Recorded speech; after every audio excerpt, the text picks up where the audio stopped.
পাঞ্জাবি খানার রাজকীয় স্বাদ আর কলকাতার ধাবা স্টাইলের মেলবন্ধনে তৈরি এই চিকেন ভর্তা। আর বানানোও কিন্তু খুব ইজি।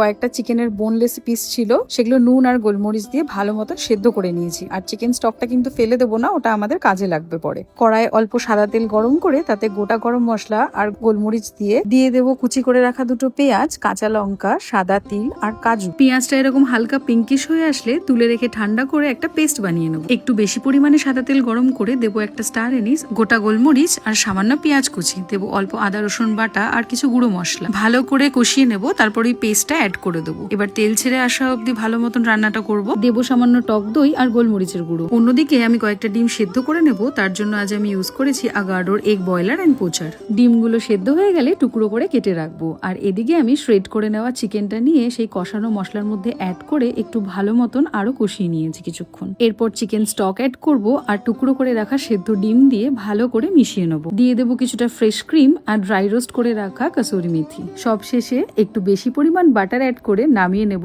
গরম গরম চিকেন ভর্তা। লাচ্ছা পরোটা, নান অথবা রুমালি রুটির সাথে কিন্তু জাস্ট জমে যাবে এটা। ভালো লাগলে পারলে বাড়িতে একবার ট্রাই করে অবশ্যই আমাকে কমেন্টে জানিও আজকের রেসিপিটা কেমন লাগলো তোমাদের। Thank you.